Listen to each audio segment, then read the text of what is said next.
Alright, good morning guys. Again, my apologies for this taking so long. I thought the technology was going to be super easy, but it's not. I also apologize for this little thing down here. I'm using a flower pot to hold my phone up. Okay, so I'm going to start off with chapters 1 through 3 of Holes today. You can follow along if you'd like. I'm also going to keep the book in front of the screen so you can see it as well. Feel free to watch this if you're in 5th period and you can follow along, or now you could just watch and listen if you're in 1st period and want to read 2 books. 5th period, you also may go and read and listen to Stargirl as well. It's also a lovely book. So here we go. Enjoy. DM, comment, whatever. Email me questions you have, and make sure you do your vocabulary and summaries at the end. All right, here we go. So, Holes by Louis Sachar. I think it's Sachar. I'm going to keep saying Sachar. So, Holes. Part 1. You are entering Camp Green Lake. Chapter 1. There is no lake at Camp Green Lake. There was once a very large lake here, the largest lake in Texas. That was over 100 years ago, and now it's just a dry, flat wasteland. There used to be a town of Green Lake as well. The town shriveled up and dried up along with the lake, and the people who lived there. During the summer, the daytime temperature hovers around 95 degrees in the shade, which is really hot, guys. That's like how hot it gets here in the summer. If you can find any shade, there's not much shade in the big dry lake. The only trees are 2 old oaks on the eastern edge of the lake. A hammock is stretched between those 2 trees, and a log cabin stands behind that. During the summer, the daytime temperature hovers around 95 degrees. Oh my gosh, guys, I went back. Here we go. The campers are forbidden to lie in the hammock. It belongs to the warden, and the warden owns the shade.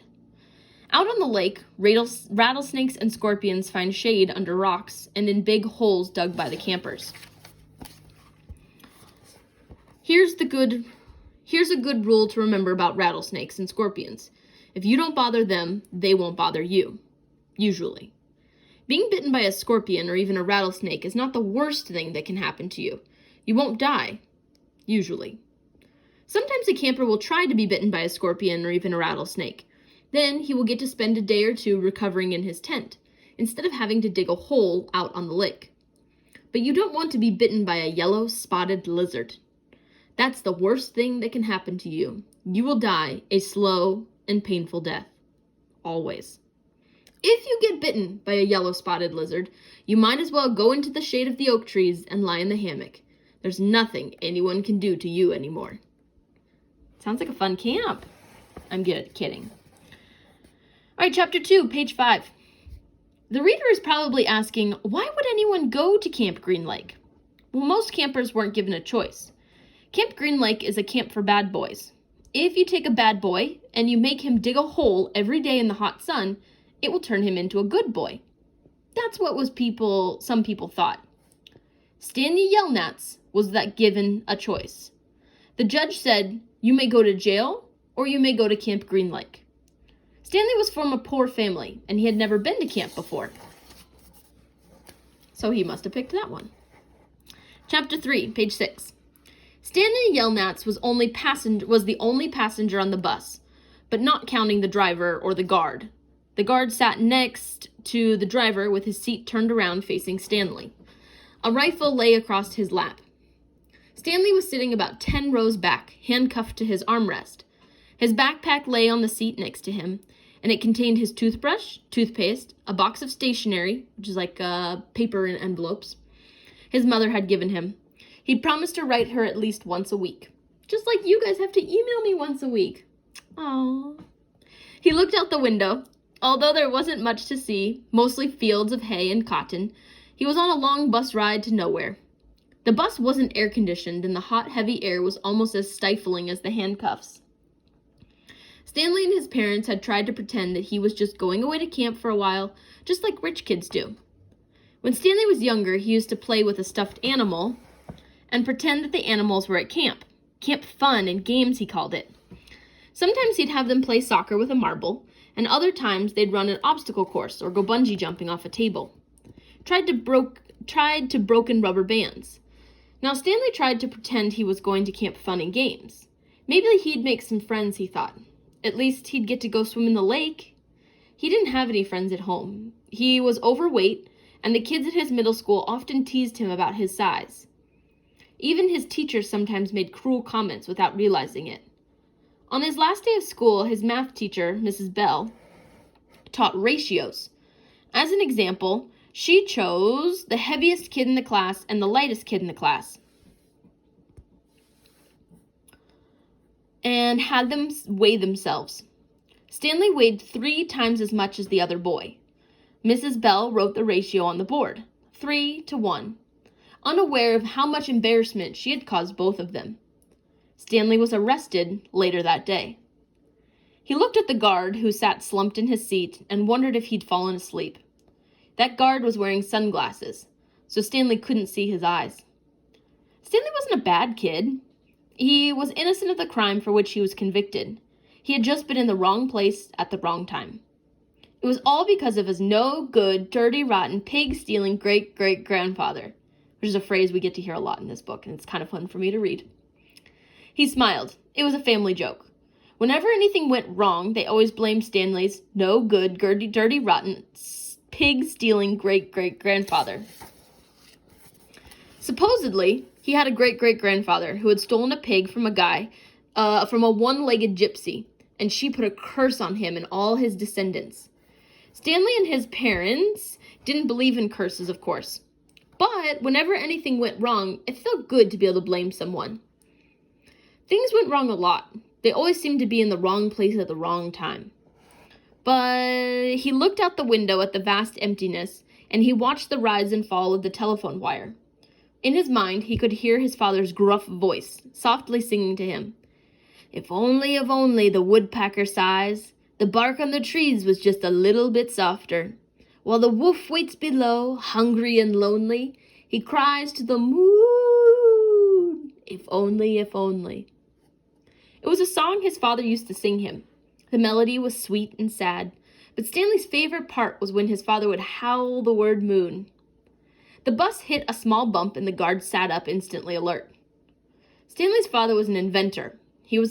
To be a successful inventor, you needed 3 things: intelligence, perseverance, and just a little bit of luck.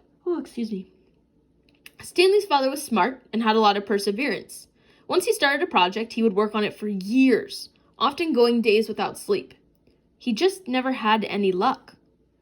Every time an experiment failed, Stanley could hear him cursing his dirty, rotten, pig-stealing great-great-grandfather. Stanley's father was also named Stanley Yelnats. Stanley's father's full name was Stanley Yelnats III. Our Stanley, the main character, is Stanley Yelnats IV. Everyone in his family had always liked the fact that Stanley Yelnats was spelled the same frontward and backward, right? So Stanley and Stanley, like it goes the same both ways. It's pretty funny. So they kept naming their son Stanley. Stanley was an only child, as was every other Stanley Yelnats before him. All of them had something else in common. Despite their also awful luck, they also, I shouldn't be yawning. They always remained hopeful, as Stanley's father liked to say. I learned from failure. But perhaps that was not part of the curse as well. If Stanley and his father weren't always hopeful, then they wouldn't hurt so much every time their hopes were crushed. Not every Stanley Yelnats has been a failure, Stanley's mother often pointed out. Whenever Stanley or his father became so discouraged that they actually started to believe in the curse. The first Stanley Yelnats, Stanley's great-grandfather, had made a fortune in the stock market, and he couldn't have been too unlucky.